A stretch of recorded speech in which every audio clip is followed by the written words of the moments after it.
Coming to this fourth tool in the list, which is Pareto Chart. Pareto Chart is based on 80-20 principle and which tells that 80% of the problems are caused by 20% causes.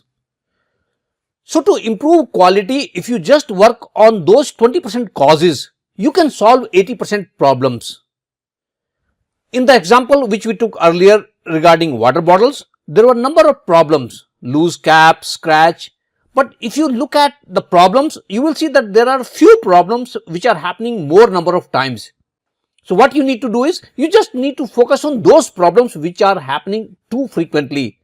So once you solve those 2 problems, for example, out of that 6, you would be able to reduce, let's say, 80% of your problems. So this helps you in prioritizing your problem solving.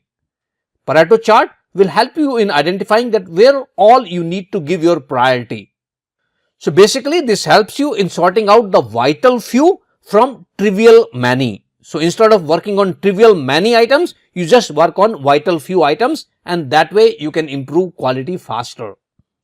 So when I say Pareto chart is a type of bar chart, the immediate thought in your mind would be, okay, a histogram was also type of bar chart. What's the difference between histogram and Pareto chart?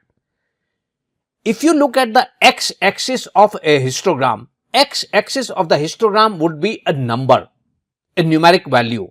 Numeric value could be, let's say, the range of volumes. We talked about the volume of water bottle. We will have one bar which will be related to 1000 to 1050 milliliters. Another bar would be 1050 to 1100 milliliters. So these bars will be related to a specific number on the x-axis. Whereas when we talk of bar chart, in the bar chart on the x-axis you will not have numbers, you will have the categories. Categories such as loose cap, scratch, those are not numbers. So that's the difference between a bar chart and the histogram. Pareto chart is a bar chart where these bars are arranged in a descending order. The biggest bar is on the left, and as you move to the right, the height of the bar keeps on reducing. Basically, that will help us in identifying the key problems. All the bars which are on the left side, which have a higher height, basically that's where we will be attending to. That's where we will be focusing our attention. Let's look at an example of Pareto chart on the next slide to have a better understanding of what Pareto chart looks like.